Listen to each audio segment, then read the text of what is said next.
Namaste, namaskaram, vanakkam, namo namaha, jai Ganesha. Please visit our website at classicalyoga.org, and there is a donate button if you would like to help us out. And please, stand up for the Hindu, yoga, religious, spiritual, scientific, philosophical lifestyle. Today's podcast, where is the city of Brahman, and how do we get there? Let's first look at a classic little story that has profound meaning. The bird of truth. So, once upon a time, there was an individual that was desperately searching for the answers to life, for truth. Why am I here? What's this all about? So a wise person told this seeker that the answers lied in a bird of truth, off in the forest. So the seeker went on this eternal journey, if you will, to uncover the secrets of life. Who am I? Where did I come from? What's the purpose of life? So he went off in search of this bird of truth, climbing up and down the hills, getting scratched and bruised. See the metaphor for life, for lifetimes of searching? Until, exhausted one day, the seeker sat down and happened to glance on his or her shoulder, and there was the bird the whole time. And those of you that have parrots, this will have profound meaning to you. And remember, Hindus, that Parvati Ma, as Meenakshi, she has the parrot right on her shoulder, whispering into her ear. So the bird of truth was there the whole time. However, it's extremely important that we must search. We must go through this life and perhaps the next and the next and the next, having a multitude of experiences in order to finally realize that what we've been seeking in an ultimate sense has always been deep within us. Enter the city of Brahman, found in the Chandogya Upanishad, a beautiful Upanishad. And remember, the Upanishads, sitting next to the Guru, are the Vedanta aspect of Hinduism. And remember, Vedanta means the end of the Vedas. And please remember that this is never to be taken out of context. In order to have an end, we must have a beginning. So the beginning are the Vedas. Too often, we Hindus tend to fall into the very trap of the invaders, the MO, divide and conquer. Remember, we are Hindus. And the many synonyms are Rita and Dharma and Vedic Dharma, Yoga Dharma, Sanatana Dharma, Brahmanism, Hinduism, the Hindu religion. And within this grand, unified Hindu Dharma, we have Saivas and Vaishnavas and Shaktites. And we have numerous scriptures, numerous philosophies, all to be taken as a whole and never to stand alone, creating negative sectarian confusions at best or conflicts. So, for example, never say that you're a Vedantist but not a Hindu, or you're a Saiva but not a Hindu, or you're a Hare Krishna but not a Hindu. No, we are Hindus. We are a Hindu family, Saiva, Vaishnava, Shakti, the three. So let us live in harmony and follow the Dharma and plant your yoga tree, because we all share in common, karma, bhakti, raja, jnana. This is the way to nirvana. Chariye kareye yoga minyanam. This is the same as we just told you. Yama, niyama, asana, pranayama, pratyahara, dharana, dhyana, samadhi. How many times do we have to tell the all of yoga is Sanatana Dharma? This is Hinduism. Watch your karma kanda, pasana kanda, jnana kanda, om. And we look to our role models. Ganapati Muruga Shiva Shakti, Saiva Dharma. Ganapati Krishna Vishnu Lakshmi. Ganapati Hanuman Sitaram, Vaishnava Dharma. Durga Lakshmi Saraswati, Kali Durga Parvati. Shakti Sampradaya. We are a Hindu family. Saiva, Vaishnava, Shakti, the three. And as Hindus, what is our goal? Tat Tvam Asi. that thou art. Atmadarshana paramo dharma, to realize our Atmana that is within all of us. And how do we do that? By, for us, living the Hindu yoga, religious, spiritual, scientific, philosophical lifestyle, the various yogas. Karma, bhakti, raja, jnana, hatha, mantra, japa, nara, natha, all stimulating the inner kundalini yoga. So this living of life and going through all these myriad of experiences, from one extreme to the other often. That's why Saiva Hindus sing Sada Lola Hara Nama Shivaya, the truth, Sada, of the swing Lola of life that is destroying our ignorance, refining our knowledge, till we ultimately realize the inner truths within all of us. But we have to do the searching. We have to do the work. Refusing to do the work is like standing at the bottom of the religious spiritual mountain, looking at the top and saying, oh yeah, we're all one. Self-projecting ourselves there with our ego, without ever having really climbed the climb, walked the walk, pade, pade. So we all know the saying, if it sounds too good to be true, it probably is. If something that is supposed to be very profound is obtained very easily, that can be anything but superficial. Enter today's so-called yoga teachers and yoga certifications, who in as little as 200 hours become professional yogis. How very, very insulting. So always keeping in mind that we start every journey at the beginning with the first step. So remember, Vedanta is the end of the Vedas, so we must start at the beginning. Now, typically, in Vedanta, the pursuit is jnana, or knowledge. But if this is the end, what is the beginning? All we have to do is look at the very first word of the Vedas, Agni Mile, praise, Mile, the fire, Agni. In other words, devotion or bhakti yoga precedes Gyan or Jnana yoga.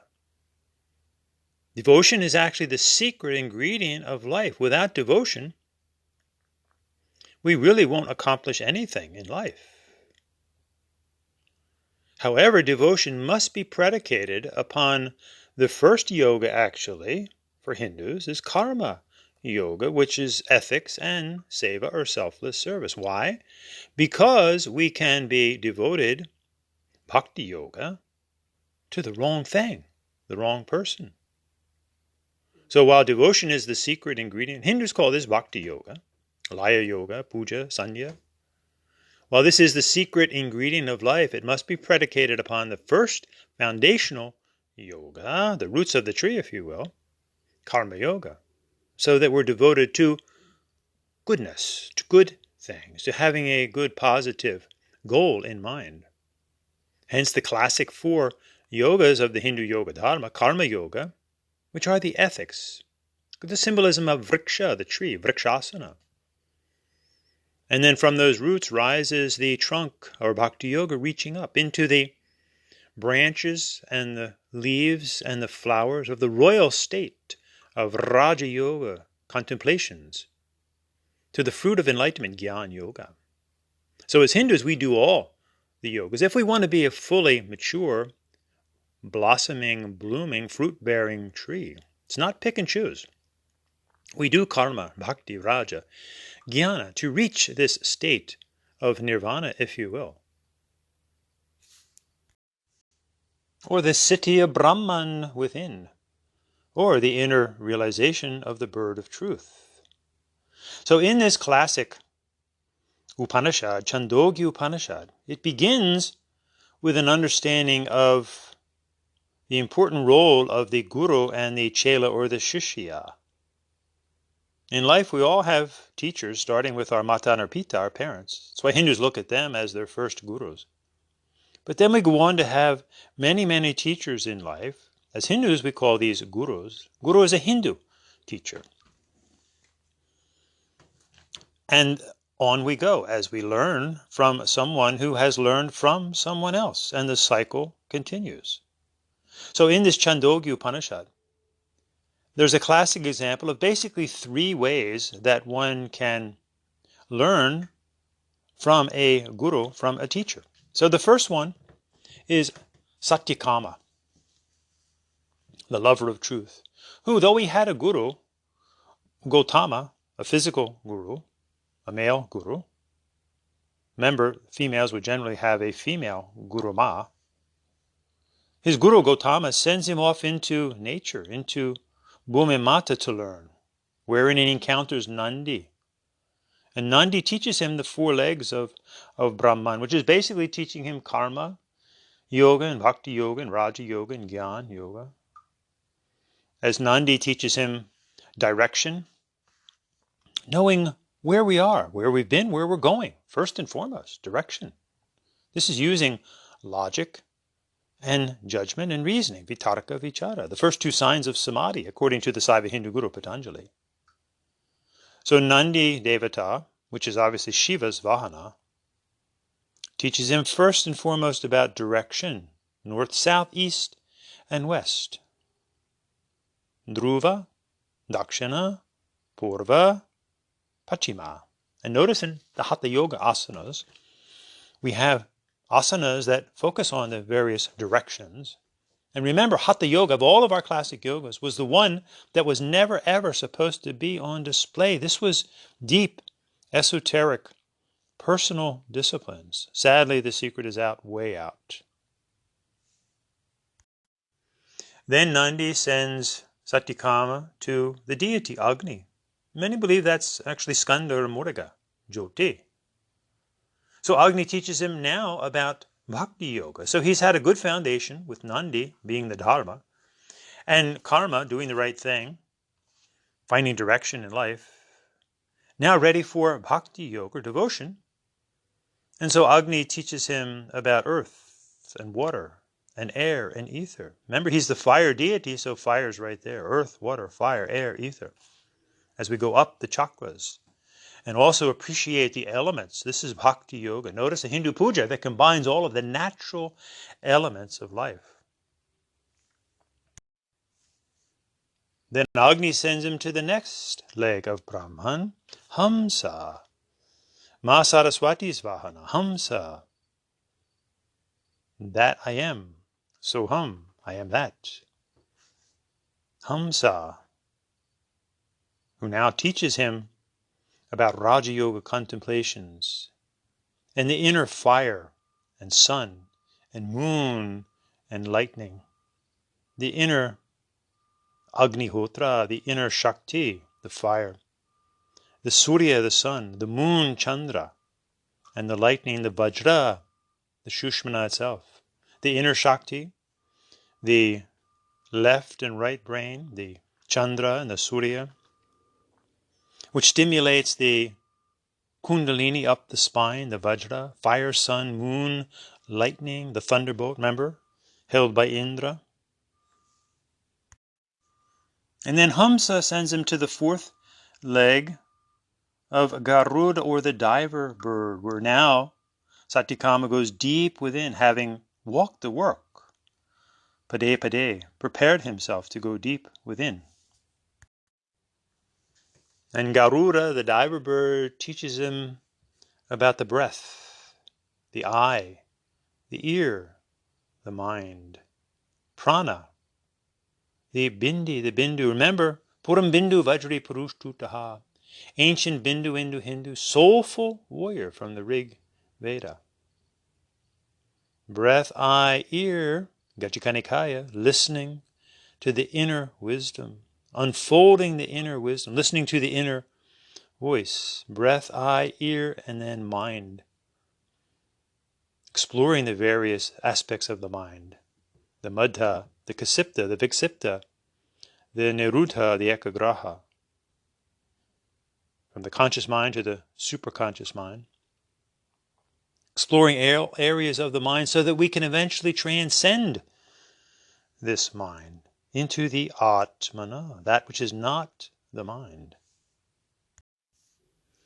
So our courageous hero Satyakama learns from Bhumi Mata. Remember, this is actually the first written word. Ritta, Ritvijam, victory to order, victory to Mother Nature, Bhumi Mata. And it is Nandi Devata that guides him along the way. And look at the wonderful symbolism of Nandi the bull. For all of us, we must face ourselves. We must face the bull in our life and transform the BS, if you get the drift, into Vibhuti, into the holy ash. Others can help us, but ultimately we have to face ourselves and realize what we have perhaps become in a very negative way. Face all those negativities to find that which is within us, this city of Brahman. So, we have the young Chela, Satyakama, the Shishya, who goes off and learns from Bhumimata. Then we have Shvetaketu and Udalaka. Shvetaketu, the young Chela, who learns from his father, who is his guru. And classically, in Hindu Dharma, we have Guru Kuls, whose father was a guru, their father was a guru, their father was a guru. And remember, as Hindus, we always respect Mata and Pita, first and foremost, as our guru, Mata and Pita. So Shvetaketu learns from his father, Udalaka. Another way to learn. And then the third is very classic, where we have Narada and Sanat Kumara. Sanat Kumara is the classic guru that's outside of anyone's relationships. And Narada goes to learn from the feet of his guru. So basically 3 ways to get this understanding of Atma Darshana and how to live the life of a Hindu, walking the walk, pade pade, thread by thread, sutra by sutra. And then in this profound Chandogya Upanishad, we encounter the understanding of the city of Brahman. Om Ata Yad Idam Asmin Brahman Pore, Daharam Pundarikam Vesma, Daharusmin Antarakas, Tasmin Yarantas, Taran Veshtavyam, Tarbhava Viji Yanasitavyam. Therein lies the city of Brahman within. It's like a lotus flower with its many petals, likened unto a Vesma, a mansion with many rooms. Go within that, and then go within that. Indeed, you must go within that. In other words, spiritual unfoldment as we go within and within and within and within and within to poof, the no-thingness, the Kaivalya experience, liberation, liberated from all outer into the no-thingness of which we cannot speak. Yato vacho, nirvatante aprapyas manasa saha. For that experience is beyond speech. It's beyond the very mind that seeks to comprehend it, hence the Atmana. So not only is our journey into the Atmana, the soul, if you will, it's a bit different, because remember, for Christians, the soul still connects to the mind. The Atmana is not the mind. It's temporarily residing within this body, mind, and emotions, dehamana bhavaha. But it is this Atmana of Sat Chit Ananda, the pure consciousness, the pure energy, sound energy, light energy, heat energy, which becomes the human experience of the warmth of love or bliss, Ananda, hence Sat Chit Ananda. But going into Satchitananda to the no-thingness, the black hole, if you will, symbolically represented by Ma Kali and also the Shivalingam, the black Shivalingam by itself, the eye of the cosmos, the eye of the hurricane, the tornado, the whirlpool, the huge breaking wave. At the center of our physical eyes, look into the eyes of each other, and animals too. We all have the black hole there, the Tat, the absolute, out of which comes the Sat Chit Ananda. Further out into body, mind, emotions, further out into all the things of the world.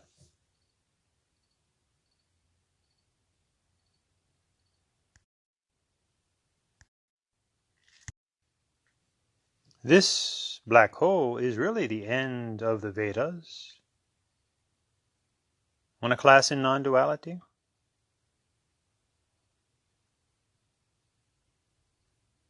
Want another one? See the point? So these Sanskrit, Tamil, Hindu words that we use, Brahman, Tat, they're words to describe experiences that go beyond words. So in using words, we need to be careful. Remember, Rishi Kalidasa said, Vagartha vihiva samprita. Words and their meanings are ever united like a marriage. And the Saiva Hindu Guru Patanjali, whose Yoga Sutras obviously have been totally distorted by today's spurious yoga movement, he too said, Sabdayananupati vastu sunyo vikalpaha.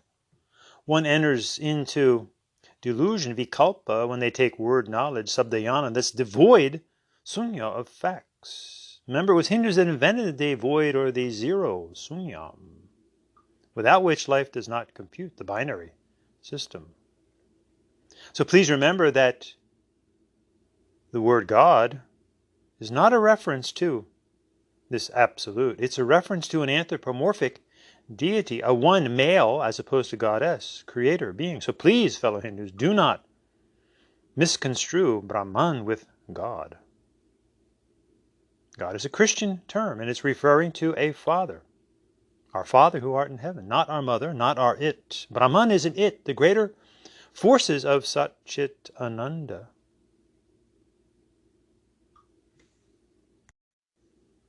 And this would be Saguna Brahman, Brahman with attributes, and then further attributes out from Sat Chit Ananda. Nirguna Brahman is that without any attributes, of which we obviously cannot speak. Hence we say Mauna Vakya Para Brahman. This supreme experience of Brahman is known in the silent speech, an oxymoron. Shiva as Dakshinamurti, the silent teacher. So the joke is on us if we try to teach about non-duality. However, what we can teach is about a unified consciousness. Hence, Sat, Ekam Sat, a unified consciousness. But this takes guts to realize. Hence, in physics, the gut principle, the grand unified theory, which is the principle in particle physics that merges weak and strong electromagnetic fields into a single force. And along with gravity, you have the basic dynamics of life: gravity, electricity, and magnetism.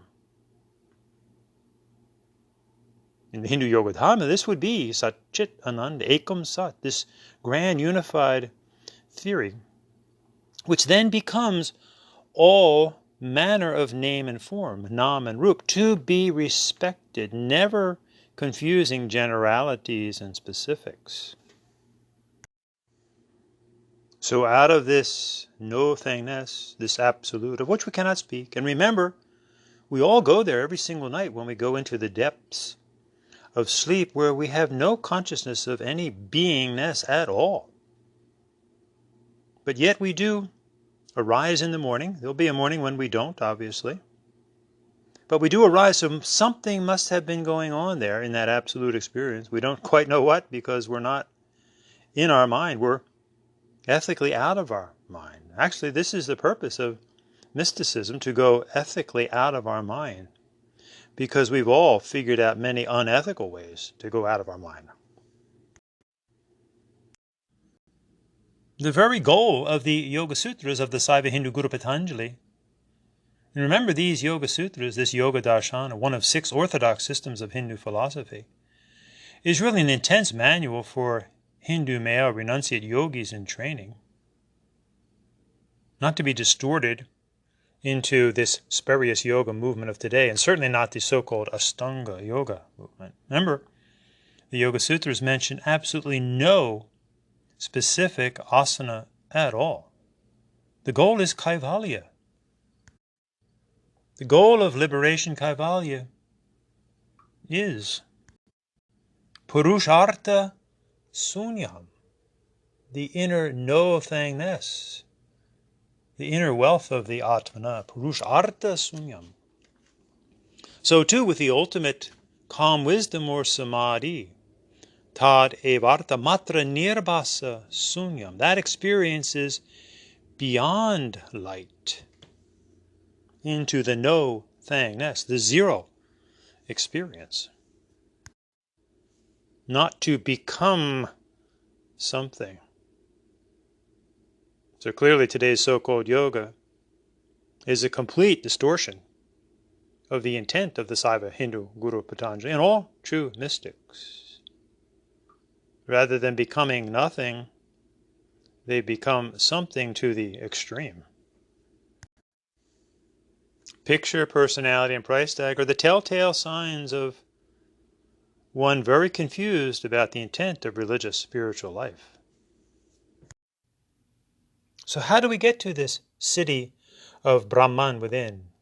Finding this bird of truth that was always there, these inner experiences. This is where the role of religion and spirituality comes into play.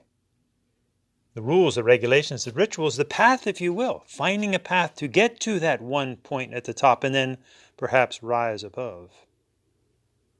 Remember, the city of Brahman is likened to a lotus flower. Get the image of the lotus flower, perhaps white, perhaps pink, violet, beautifully floating on the top of the water. But never fail to realize that below the water, that lotus flower is connected with a stem into the mud. Take a flower away from its roots, and it quickly dies.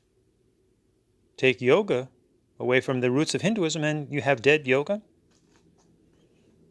So we must always be grounded in the mud, in the earthiness, the foundation. In the Hindu Yoga Dharma, this is also symbolic of Mahaganapati and why he is always first. He's created off of the mud of his Mataji. Being grounded in the mud, always then we rise up the spine, so to speak. Finding the warrior spirit, his brother Skanda Muruga, Vel Muruga, rising up through good karma and bhakti yoga to the waters of devotion, and then blossoming out on the surface of the water. This is basically a beautiful symbolic understanding of karma yoga, the roots, the mud, the bhakti yoga, the waters itself, the raja yoga, exercising that inner warrior spirit, the stem reaching up to the unfoldment, Gyan Yoga, of the unfolding of the lotus flower, the Pundarikam Vesma. And notice that many of our Hindu devas and devis, male and female, they sit or stand upon the lotus flower. Wow.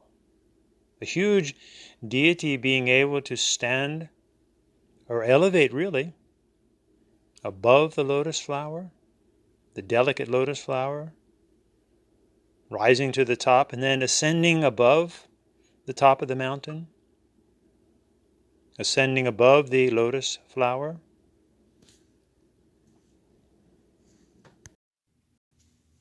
So true to any endeavor in life, and certainly those that are really worth following, takes a lot of work, takes tremendous effort. Hence, in this beautiful Upanishad, Chandogya, it ends with a profound story of Indra, Virochana, and Prajapati. And one will notice that in many of our stories within the Hindu Yoga Dharma, they kind of go over the top to prove a point. This story certainly does. But it proves the important point here of never rushing into anything, not certainly delusional, in a delusional way, seeking to be a teacher before one's time. Letting things age and mature in their proper time, just like the maturing of a fruit. And why eat raw fruit when ripe fruit is available? If you wait, if you take time, let it develop. So in this classic story, and in Hindu Dharma, many of the deities take turns being master and disciple, and guru and chela. So in this story, we have Prajapati as the guru, and the two chelas or shishyas, Indra, who was to become the chief of the devatas, remember, and Varochana, they approach the Guru to learn. So Prajapati, as the Guru, says, welcome, come and stay with me for 32 years. Whoa. Again, contrast that with today's 200-hour certified professional authoritative yoga teachers and 500-hour yoga therapists. 32 years. So in the 32 years, Prajapati teaches Indra and Virochana all about the dharma and karma, doing the right thing, teaching them all about their body and the material world. See how many get stuck there? For at the end of 32 years, Indra and Virochana both leave their guru. And Virocha is never ever to be seen again. That's the end of his story. He's so sure that it's all about the body, the material world. Enter today's so-called yoga teachers, cultic movements that just get stuck in the outer body. So he's never to be heard from again. That's the end of Virochana. And of course, no Hindu ever named their child Virochana. End of his story. But Indra, on the other hand, pauses and thinks, well, wait a minute. This cannot just be about my physical body, about the material world, because all of that stuff is transitory. This physical body is subject to pain and pleasure and suffering. Ragadvesha, sukha dukkha. So he goes back to Prajapati's guru, humbly bows, and the guru, very pleased. Well, wonderful. Stay with me for another 32 years. So in the next learning session, Guruji teaches him all about his emotional nature and what it is to be devoted, teaching him all about bhakti yoga, all about puja. And anybody who's ever been to a Hindu puja knows that it's a highly devotional act when we incorporate all of the wonderful elements of Bhumi Mata, of Mother Nature. So after the 32 years are over, Indra goes away, but then reflects, well, wait a minute. Like my body, my emotions too are fickle. Sometimes I get angry. I get high, I get low. This can't be the ultimate experience. So he goes back to the Guru. And notice that the Guru is willing to wait patiently forever until the disciple figures it out. Remember, Gurus don't go to the disciples must seek out the Guru. And the Guru is willing to wait patiently forever. Some never return, like Virochana. But Indra, he returns and says, Guruji, no, like my body, these emotions are also very fickle, so there must be more than that. So Prajapati says, wonderful, stay with me for another 32 years. Wow. So now we have 96 years of study. And the third session, Guruji taught him all about his mind, the different aspects of the mind, and how to calm the mind. Remember in the Yoga Sutras, Chitta, Vritta, Nirodha is in the beginning, but then the rest of these Yoga Sutras are how to work with this mind, how to calm this mind, how to understand this mind in order to Taradrasta Svarupaya Vastanam, stay established in one's city of Brahman, if you will, in their inner nature. This is where the work comes in on the mental plane. So, after the third session, Indra goes away thinking, wow, so the body, the emotions of mind, but wait a minute. Now that I'm getting older, my mind too is not all that dependable. And all of us know that that's truly true. So he goes back, and Prajapati welcomes him for one final time. Very good.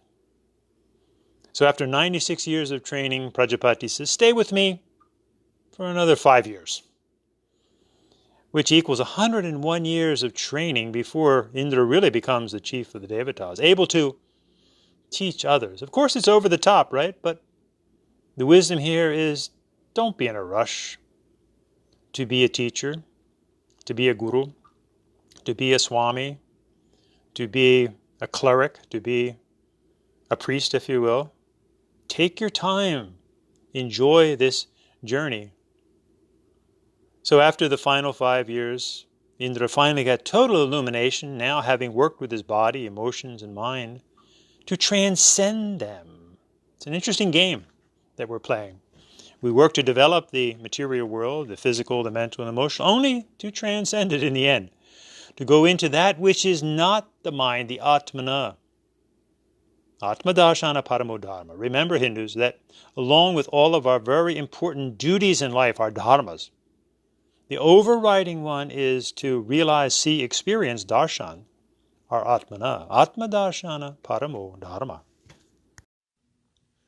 And finally, make your way home to the city of Brahman within. So find your path. Find a religious tradition that works for you. Step on it, and then follow it. Pade pade, step by step, thread by thread, sutra by sutra, creating this wonderful fabric of life, body, mind, emotions, and Atmana. Tattvamasi aham brahmasmi, tattvamasi aham atma asi. We are that inner no-thingness. And the love, light, and energy, the Satchidananda, which emanates into body, mind, and emotions. And then we send out this love and light and energy, this Satchidananda, this Jyoti, Shakti, Ananda, Shanti, to our fellow human beings. And we wish them well in their chosen pursuits, in their specific path that they have chosen. We wish them auspiciousness and peace and fullness and tranquility, and to be free from any undue sickness and suffering, as we all are on this eternal journey together, never confusing generalities and specifics, respecting the various religious traditions of the world. As we go from untruth to truth, and humbly admit our lack of knowledge, our ignorance, if you will, as we move to an ever more enlightened state of being, and tapping into that inner bliss, that inner love, because that's something that as humans we all share in common. We share an inner energy and light and love. And then to be respected in how we specifically refer to those things, hence the specific religious traditions of the world. Or perhaps there are new ones to come, who knows?